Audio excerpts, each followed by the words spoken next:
No próximo capítulo da novela Três Graças, Arminda entrará em modo sobrevivência total.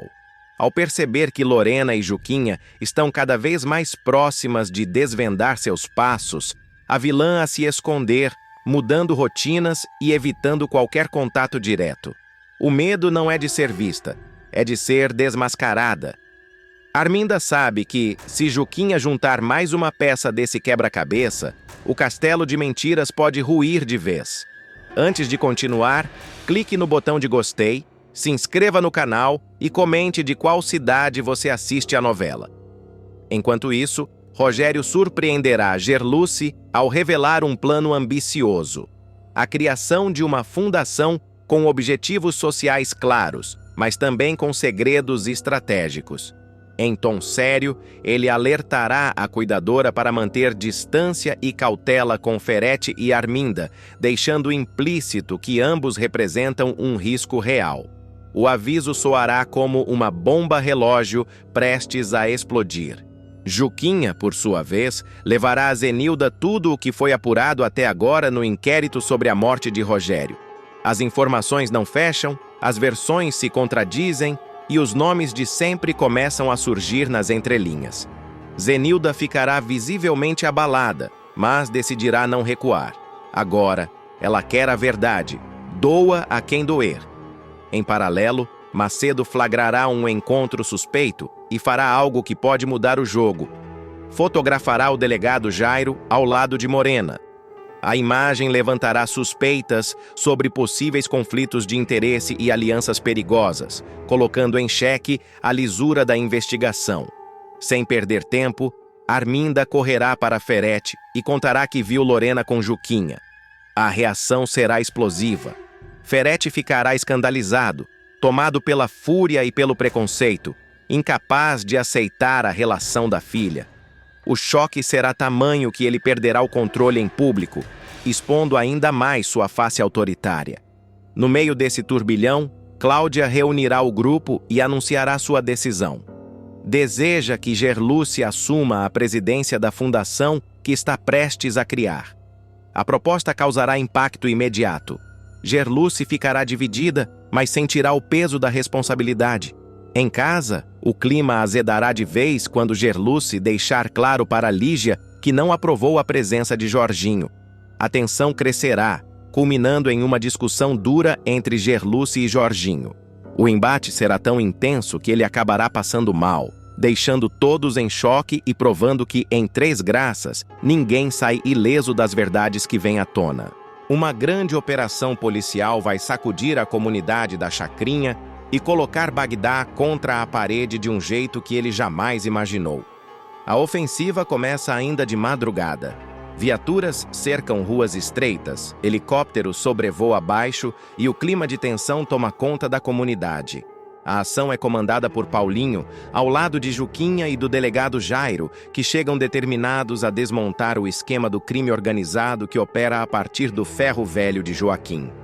A ordem é clara: ninguém entra, ninguém sai. O cerco se fecha rapidamente e o barulho de sirenes acorda moradores assustados, que se trancam dentro de casa sem entender o que está acontecendo. Bagdá percebe tarde demais que caiu numa armadilha. Ao notar a movimentação estranha, tenta escapar pelos fundos, mas o tiroteio começa de forma intensa. Policiais se espalham, criminosos revidam e o caos se instala.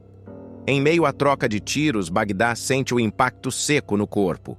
Um disparo atinge seu abdômen. A dor é imediata, lancinante. Ele cai, tenta se levantar, tropeça e só consegue seguir em frente por puro instinto de sobrevivência. Sangrando muito, Bagdá consegue se arrastar por vielas conhecidas até chegar à casa de Consuelo. Desesperado, ele bate à porta, quase sem forças. Ao vê-lo naquele estado, Consuelo entra em choque, mas age rápido. Ela o ajuda a sentar, improvisa um curativo com um lenço e tenta estancar o sangue, mesmo tremendo de medo. Cada segundo parece decisivo e a respiração de Bagdá fica cada vez mais fraca. Consuelo insiste para levá-lo a um hospital, mas Bagdá reage com agressividade. Ele sabe que dar entrada em uma unidade de saúde significa ser preso. Mesmo à beira da morte, o traficante se recusa. A polícia está por toda parte e qualquer erro pode ser fatal. É nesse momento que ele toma uma decisão desesperada. Precisa se esconder em um lugar onde ninguém jamais pensaria em procurá-lo. A fuga continua, agora ainda mais arriscada. Cambaleando, Bagdá consegue sair da área mais vigiada da comunidade e segue até um endereço improvável: a Galeria de Arte de Casper e João Rubens.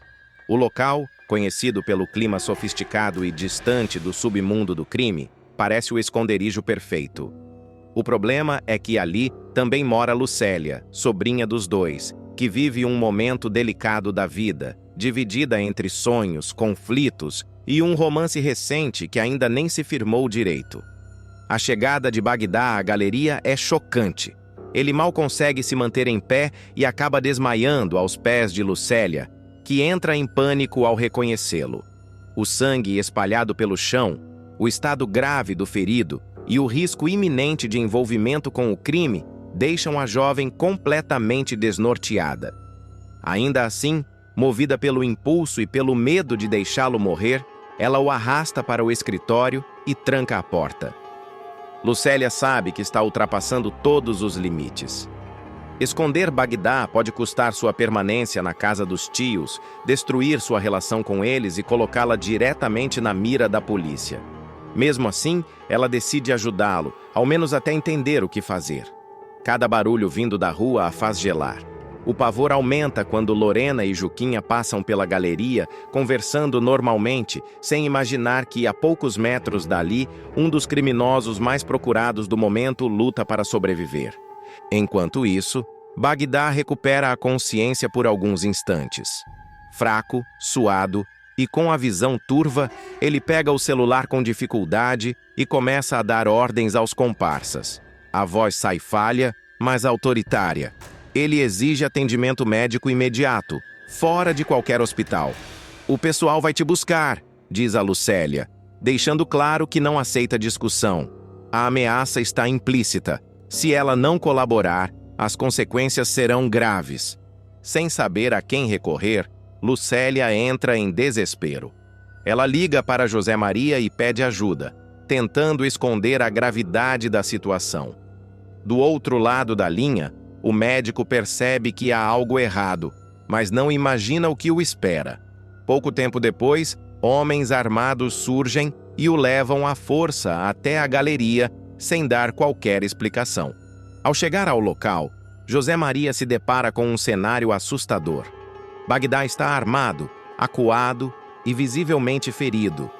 Mesmo notando que o sangramento diminuiu um pouco, o médico entende que a situação ainda é crítica. Sob ameaça direta, ele é obrigado a prestar atendimento ali mesmo, improvisando, sem os recursos adequados e sob constante tensão.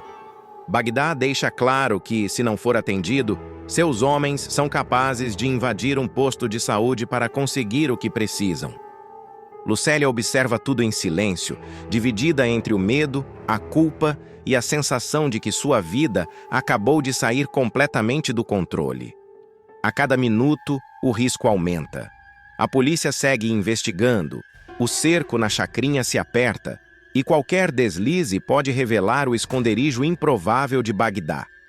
O que parecia uma simples operação policial se transforma em uma rede de perigos, segredos e decisões que prometem explodir a qualquer momento nos próximos capítulos. A tensão dentro da galeria atinge níveis insuportáveis. José Maria tenta manter a calma enquanto avalia o ferimento de Bagdá, consciente de que qualquer movimento em falso pode custar sua vida. O médico improvisa instrumentos, pede silêncio absoluto e ordena que Lucélia ferva a água e traga panos limpos.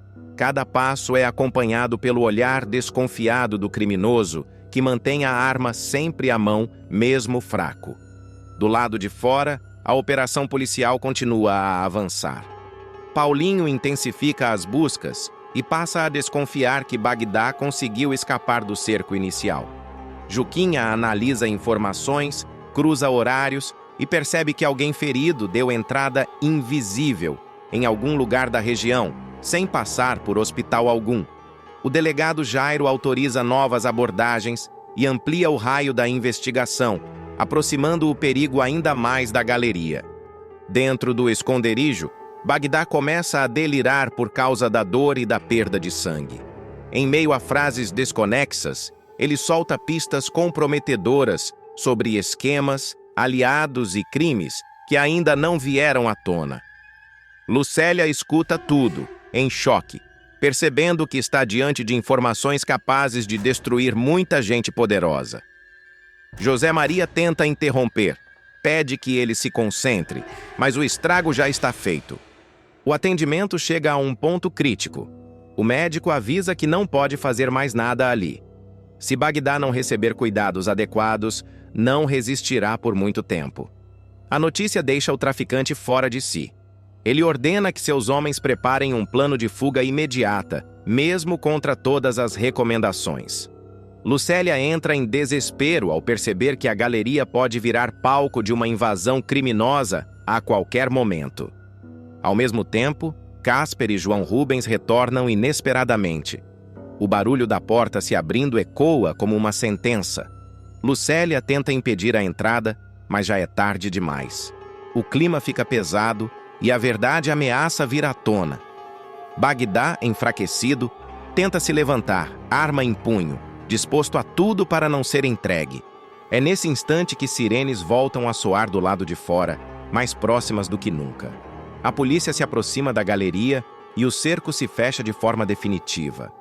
Olhares se cruzam, decisões extremas precisam ser tomadas, e cada personagem se vê diante de um limite sem volta. Bagdá entende que o tempo acabou. Ferido, encurralado e cercado, ele encara Lucélia em silêncio, como se soubesse que aquele esconderijo improvável pode se transformar em seu último refúgio. O clima se torna insustentável dentro da galeria. Bagdá começa a perder as forças de vez. A respiração falha e o suor frio denuncia que o corpo está entrando em colapso. José Maria insiste que o tempo acabou, que não há mais como improvisar. Lucélia, em choque, percebe que a decisão que ela adiou a noite inteira agora se impõe de forma cruel. Ou Bagdá sai dali imediatamente, ou morrerá naquele chão. Do lado de fora, o barulho das viaturas se mistura a passos apressados. A polícia inicia uma varredura na região, batendo de porta em porta. Paulinho recebe uma denúncia anônima e passa a desconfiar de um endereço improvável. Juquinha estranha a movimentação na rua da galeria e sente que algo está fora do lugar. O cerco se fecha centímetro por centímetro. Dentro do escritório, Bagdá tem um raro momento de lucidez. Ele encara Lucélia e, com a voz quase apagada, deixa escapar um aviso carregado de ameaça e presságio. Se ele sobreviver, nada ficará como antes. Se morrer, alguém pagará por isso. A frase cai como uma sentença e deixa a jovem completamente abalada. Casper e João Rubens percebem que a situação saiu do controle. A presença de um criminoso ferido coloca tudo em risco: a galeria, a família e o futuro de Lucélia. Um erro agora pode arrastar todos para um escândalo sem volta. O silêncio pesa, quebrado apenas pelas sirenes cada vez mais próximas. É quando uma decisão extrema é tomada às pressas. Portas se abrem, passos são ouvidos no corredor e Bagdá é colocado entre a vida e a morte em uma última tentativa desesperada de escapar.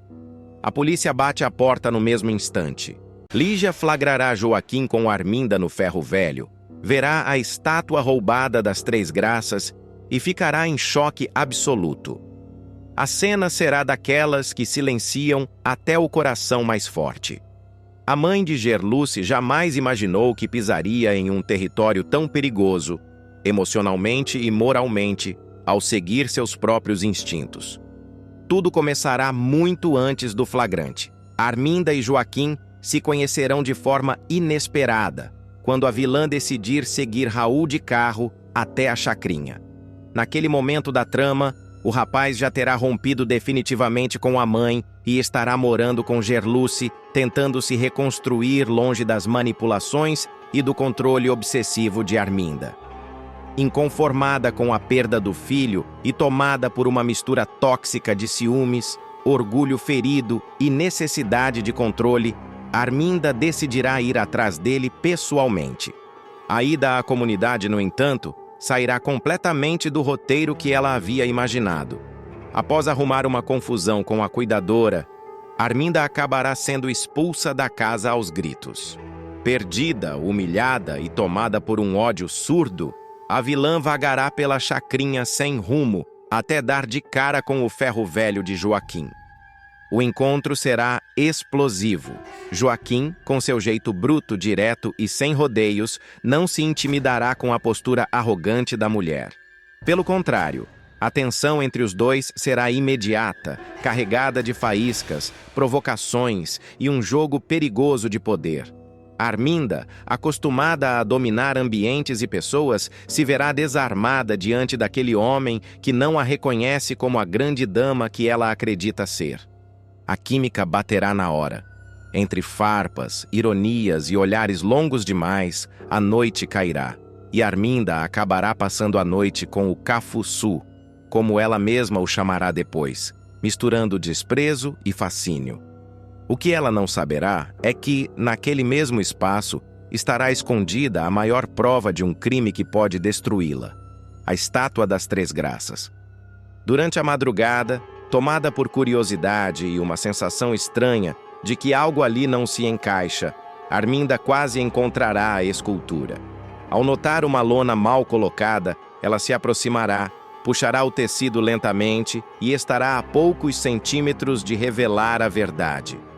Mas Joaquim surgirá no momento exato, interrompendo o gesto com uma desculpa rápida e um beijo que desviará completamente a atenção da vilã.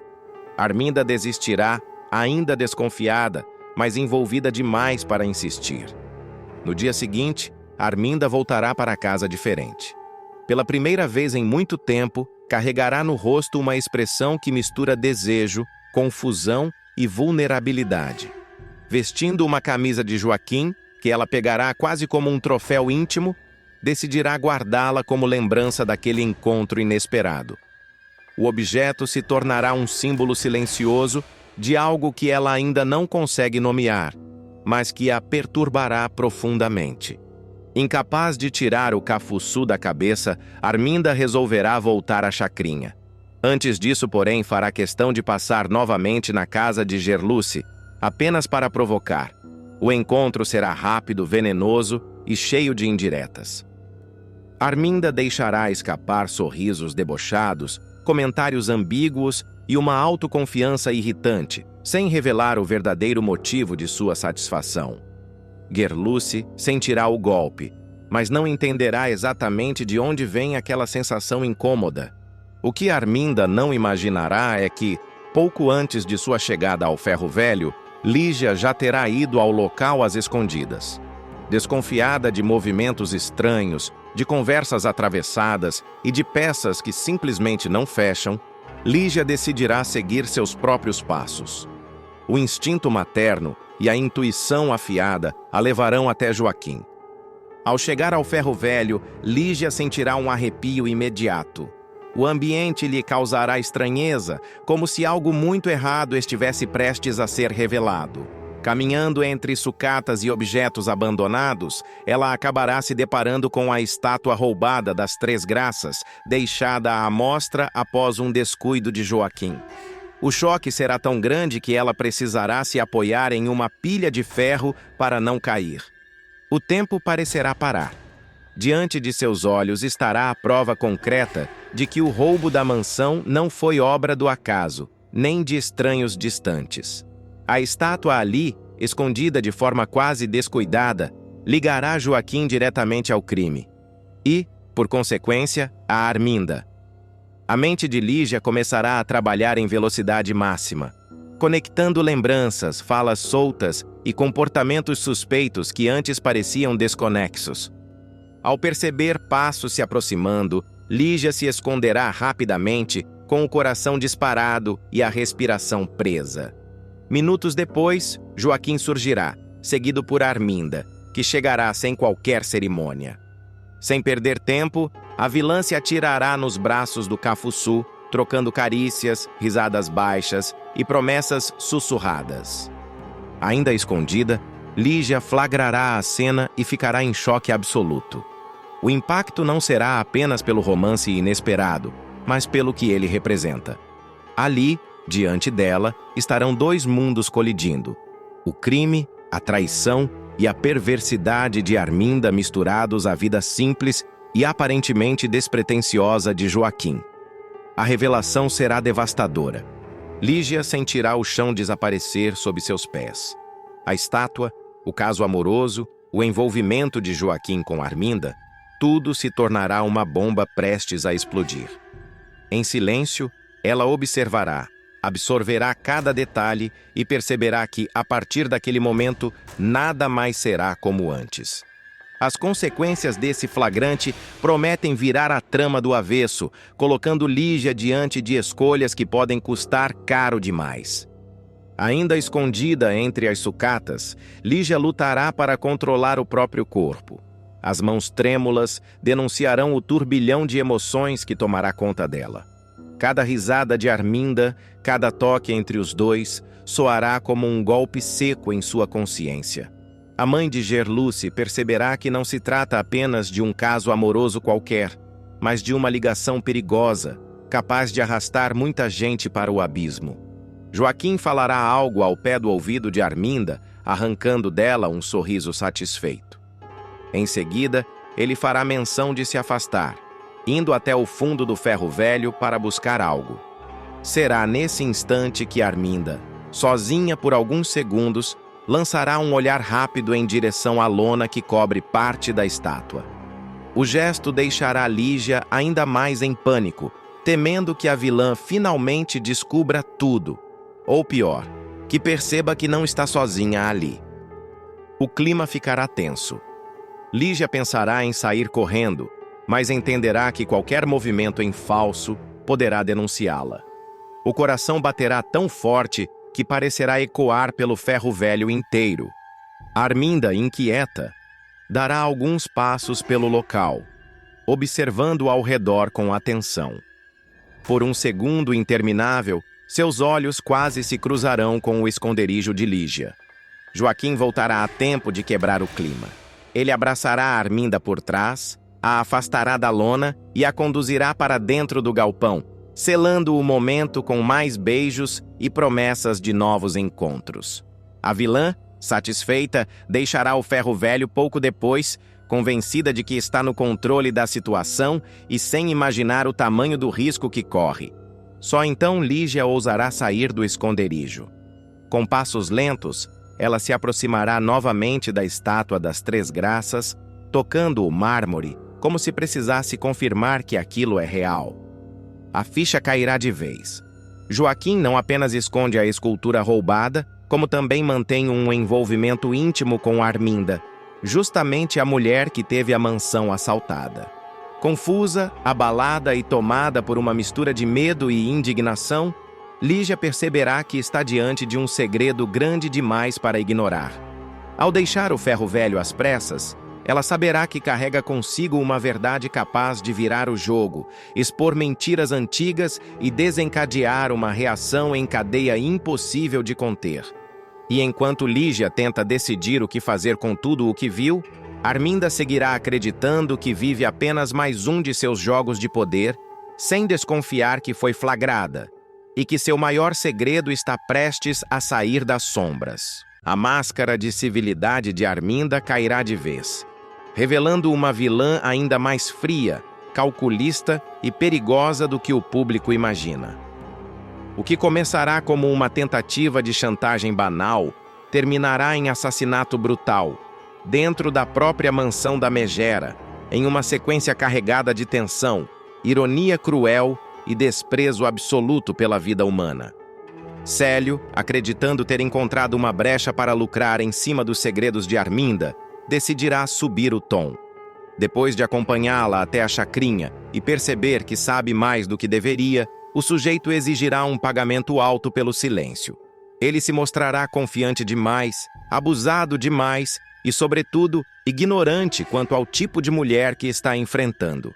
Arminda ouvirá tudo em silêncio, com um meio sorriso nos lábios, fingindo ponderar cada palavra, enquanto por dentro já estará arquitetando a morte do chantagista.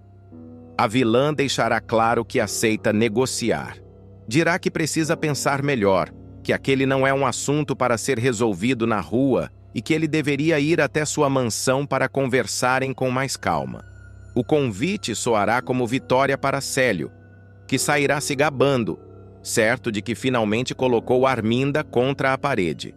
Ele não perceberá que, na verdade, acabou de assinar sua sentença de morte. Na mansão, Arminda preparará o terreno com requintes de crueldade. Mandará os funcionários se retirarem mais cedo, ajustará a iluminação para criar um clima intimista e escolherá cuidadosamente o sapato de salto-agulha que usará naquela noite. Nada será por acaso. Cada detalhe fará parte do ritual silencioso que antecede o crime. Quando Célio chegar, será recebido com cordialidade falsa. Arminda o convidará a entrar, servirá bebida, circulará pela sala como uma predadora paciente, deixando-o cada vez mais à vontade. Ele, tomado pela soberba, acreditará que está no controle da situação. Rirá. Fará insinuações vulgares e, em determinado momento, disparará a frase que selará seu destino. Hoje, eu sou seu súdito. Pode fazer comigo o que quiser. O que ele não esperava era a resposta imediata e mortal. Em um movimento rápido, preciso e sem qualquer hesitação, Arminda cravará o salto-agulha diretamente no peito de Célio. O impacto será seco, brutal. O homem mal terá tempo de reagir ou entender o que aconteceu. Atônito, tentará dar um passo para trás, mas a vilã o empurrará com força escada abaixo. O corpo rolará pelos degraus, batendo violentamente, até ficar estendido no chão, imóvel. A morte será instantânea. O silêncio que se seguirá será cortado apenas pela respiração controlada de Arminda, que observará o cadáver com frieza absoluta. Nenhum remorso, nenhum tremor, apenas desprezo. Ela ajeitará o vestido, respirará fundo e soltará um comentário ácido, como se estivesse lidando com lixo. Menos um problema. É nesse momento que Helga surgirá, tendo presenciado toda a cena sem emitir um único grito. Longe de se mostrar chocada, a funcionária revelará um passado sombrio e surpreendente. Com naturalidade perturbadora, ela se oferecerá para ajudar a patroa a se livrar do corpo. Já fiz muita limpeza desse tipo, dona Arminda. Só de ex-marido foram 3, dirá, com um humor mórbido que deixará claro que aquela não é sua primeira experiência com cadáveres. Arminda aceitará a ajuda sem pestanejar. Pelo contrário, passará a tratar o corpo de Célio como um estorvo doméstico. Chamará o morto de gambá morto, reclamará do cheiro, da sujeira e, principalmente, do transtorno causado. O crime para ela será apenas mais uma tarefa incômoda na rotina. Juntas, Arminda e Helga decidirão enrolar o corpo em uma das cortinas mais caras da mansão. Um tecido de linho egípcio, importado, escolhido a dedo. Enquanto puxam o pano e envolvem o cadáver, Arminda reclamará, indignada, não com o assassinato, mas com o prejuízo financeiro. Você tem noção do preço do metro desse tecido em dólar? Disparará, deixando claro que, para ela, o valor do objeto supera o da vida que acabou de tirar. O contraste entre o luxo da mansão e a brutalidade do crime tornará a cena ainda mais perturbadora. O corpo, agora oculto pela cortina sofisticada, será arrastado pelos corredores como se fosse um móvel velho prestes a ser descartado. Sem perder tempo, Arminda pegará o telefone e ligará para Ferretti. Sua voz será firme, impaciente, autoritária. Ela exigirá que ele envie um capanga imediatamente até a mansão para resolver um problema. Não entrará em detalhes, mas deixará claro que se trata de algo que precisa desaparecer sem deixar rastros. Tem um gambá morto aqui. Quero isso longe da minha casa agora, ordenará. Do outro lado da linha, Feret perceberá a gravidade da situação pelo tom da aliada. Mesmo sem perguntas, ele entenderá que Arminda cruzou uma linha sem volta. A partir dali, os dois estarão ainda mais ligados por sangue, silêncio e crimes compartilhados. Enquanto aguardam a chegada do capanga, Arminda circulará pela mansão, verificando se não deixou pistas, ajustando objetos fora do lugar e ensaiando mentalmente a versão que contará caso alguém desconfie. Helga, por sua vez, mostrará eficiência assustadora, limpando vestígios com precisão cirúrgica. A tensão crescerá a cada minuto. Qualquer barulho parecerá ameaça. Qualquer sombra, um risco. E mesmo assim, Arminda manterá o controle absoluto, provando que nos próximos capítulos ela não apenas manipula, mas mata. E segue em frente como se nada tivesse acontecido. O sumiço de Célio começará a ecoar como um ruído incômodo nos bastidores de Três Graças, levantando suspeitas e criando fissuras perigosas no castelo de mentiras de Arminda. O que para ela parecia um problema resolvido, rapidamente se transformará em um rastro silencioso de tensão, medo e decisões cada vez mais arriscadas. Pouco depois da ligação, o capanga enviado por Feret chegará à mansão pelos fundos, evitando câmeras e curiosos. O homem estranhará o clima pesado no ar, mas não fará perguntas. Ao ver o corpo enrolado na cortina, entenderá que não se trata de um simples serviço. Arminda dará ordens secas, diretas, como se estivesse lidando com uma entrega qualquer. Nenhuma emoção, nenhuma explicação. Apenas a exigência de que tudo desapareça sem deixar vestígios. Enquanto o cadáver é retirado, Helga demonstrará nervosismo pela primeira vez. O silêncio da casa, agora limpa demais, começará a incomodá-la. Arminda, por outro lado, se mostrará irritada apenas com o atraso do plano e com a possibilidade de alguém notar a ausência da cortina no salão principal. Para ela, o maior risco não é a morte de Célio, mas a chance de perder o controle da narrativa. Feret chegará à mansão horas depois. Ao cruzar com Arminda, os dois trocarão um olhar pesado, cúmplice e perigoso. Não haverá abraços nem palavras de conforto. Apenas uma conversa fria, objetiva, quase empresarial. Ele confirmará que o corpo já teve o destino correto e alertará que, a partir daquele momento, qualquer deslize poderá custar caro. Arminda reagirá com desprezo, afirmando que sempre esteve no comando e que não será agora que começará a errar. Mesmo assim, pequenos detalhes passarão a atormentá-la. Um objeto fora do lugar. Uma lembrança do tom debochado de Célio. Uma sensação incômoda de que alguém viu ou ouviu mais do que deveria. A vilã tentará seguir a rotina normalmente, mas o peso do crime começará a se infiltrar em suas atitudes, deixando-a mais agressiva, impaciente e desconfiada de todos ao redor. Helga, por sua vez, ficará dividida entre a lealdade e o medo. Ela saberá demais, e Arminda saberá disso. A relação entre as duas ganhará contornos ainda mais tensos, marcados por olhares atravessados e silêncios cheios de ameaça. O desaparecimento de Célio começará a ser comentado por vizinhos, conhecidos e até por pessoas da chacrinha. Perguntas surgirão, histórias desencontradas circularão, e mesmo sem um corpo, a ausência falará alto demais. Arminda acreditará ter vencido mais uma batalha, mas estará longe de imaginar que esse assassinato marcará um ponto de virada irreversível. A partir dali, cada passo dela será observado. Cada decisão terá consequências mais severas, e o jogo de poder entrará em uma fase ainda mais sombria. O sangue derramado dentro da mansão não ficará enterrado para sempre. Ele voltará à tona e cobrará seu preço. Feret vai provar mais uma vez que não conhece limites quando o assunto é sobreviver no topo.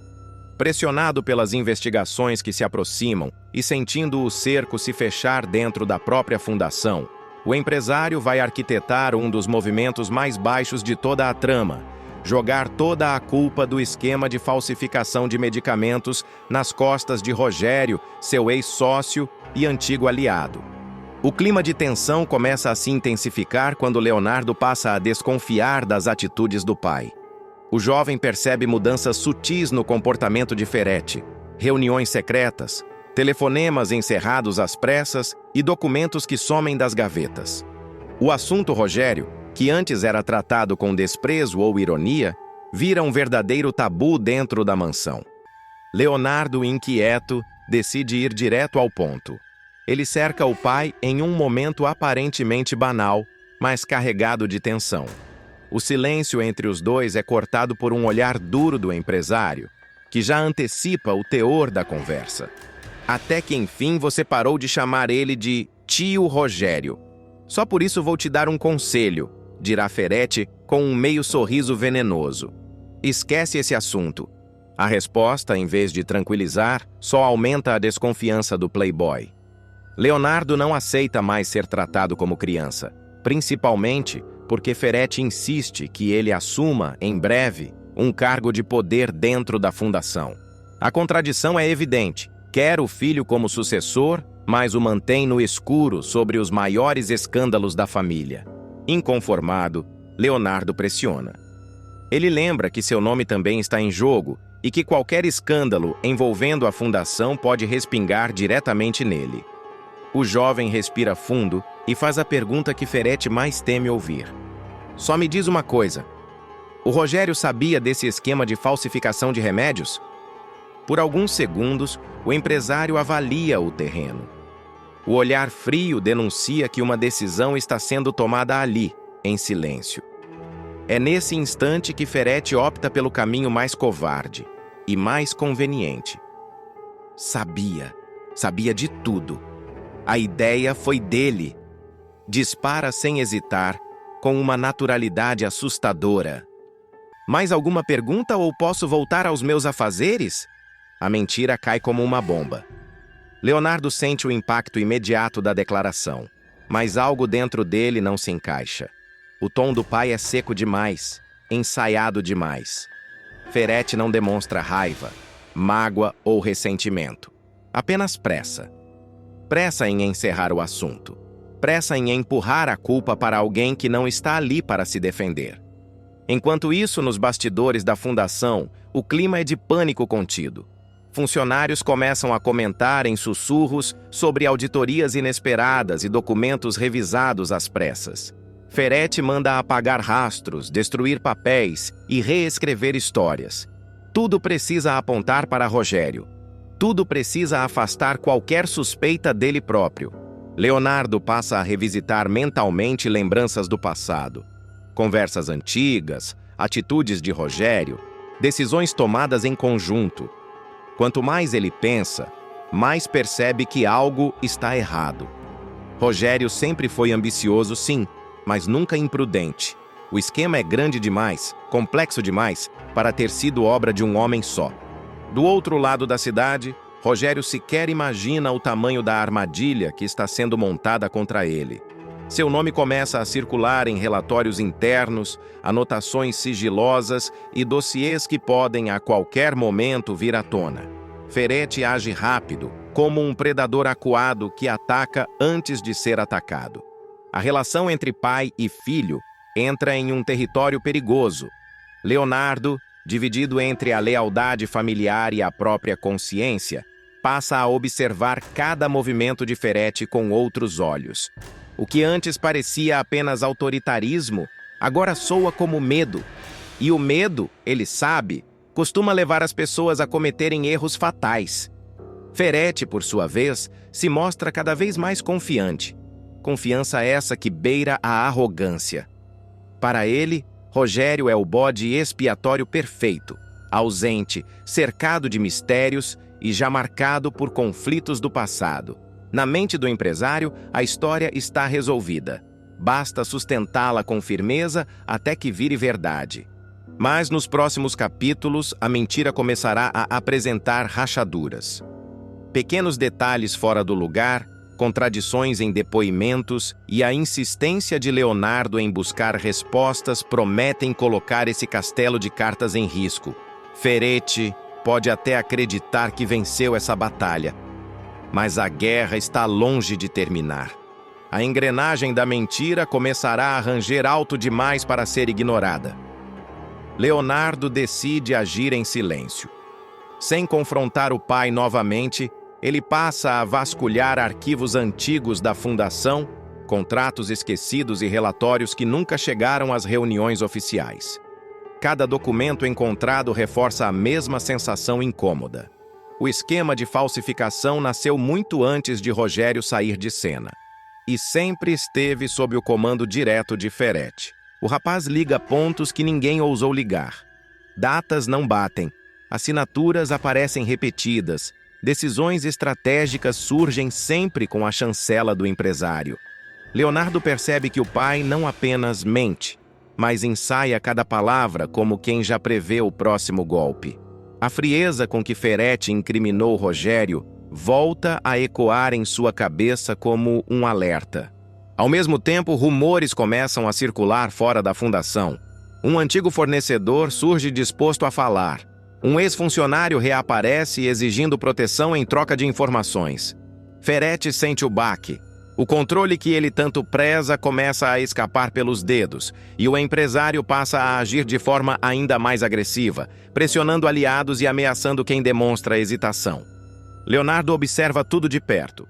O herdeiro entende, enfim, que não está apenas diante de um pai autoritário, mas de um homem capaz de destruir qualquer um para se manter no poder.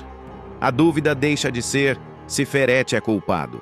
A questão passa a ser até onde ele vai para não cair. Enquanto isso, o nome de Rogério ganha força como principal suspeito nas investigações. O cerco se fecha ao redor dele, mesmo à distância. Cada nova prova fabricada por Ferete parece empurrar o ex-sócio para um abismo sem saída. Mas, ironicamente, esse excesso de zelo começa a levantar suspeitas onde deveria haver consenso. A tensão explode quando Leonardo percebe que, ao assumir a fundação no futuro, herdará não apenas o império, mas também os crimes. E pela primeira vez, ele entende que o silêncio pode torná-lo cúmplice. O jovem se vê diante de uma escolha sem retorno: continuar protegido pela mentira do pai ou abrir uma guerra que pode destruir sua própria família. Ferete, confiante demais, não percebe que o maior risco nunca foi Rogério. Sempre foi o filho que ele subestimou. E quando pai e filho passam a caminhar em direções opostas, fica claro que alguém vai cair. A pergunta que passa a assombrar os corredores da fundação é simples e devastadora. Quando a verdade vier à tona, quem pagará o preço final? A tensão atinge um nível irreversível. Ferete passa a sentir o peso da própria armadilha. O empresário começa a ser consumido pela paranoia, desconfiando de todos à sua volta. Qualquer funcionário vira ameaça, qualquer pergunta soa como acusação. O homem que sempre controlou o jogo agora reage por impulso, cometendo erros que jamais cometeria em tempos de calma. Leonardo, por sua vez, dá um passo além. Ele descobre a existência de registros paralelos, guardados fora da fundação, que comprovam que o esquema de falsificação foi estruturado diretamente por Ferete. Datas, transferências e ordens internas desmontam, peça por peça, a versão jogada sobre Rogério. O jovem entende que a mentira do pai não é apenas estratégica, é desesperada. O clima entre os dois se torna insustentável. Ferete percebe o distanciamento do filho, nota os olhares atravessados, as perguntas que já não são feitas à toa. Ele tenta retomar o controle com ameaças veladas e discursos sobre lealdade familiar, deixando claro que espera a obediência absoluta. Leonardo escuta em silêncio, mas sua decisão já está tomada. Enquanto isso, o nome de Rogério continua sendo usado como escudo. Ferete insiste na narrativa, mesmo quando ela começa a ruir. Quanto mais ele repete a mentira, mais evidente fica seu medo. O empresário sabe que, se Rogério falar ou se a verdade emergir por outro caminho, todo o império construído à base de poder e intimidação pode desmoronar de uma vez. Nos bastidores, forças começam a se mover. Pessoas que foram caladas no passado enxergam uma brecha. Antigos aliados de Ferretti avaliam mudar de lado. A fundação, antes sólida, passa a parecer um castelo rachado, sustentado apenas pela arrogância de um homem que acredita ser intocável. Leonardo entende que o confronto não será imediato, mas será inevitável. Pai e filho agora caminham em rota de colisão, e o próximo passo pode definir não só o futuro da família, mas o destino de todos os envolvidos no esquema criminoso.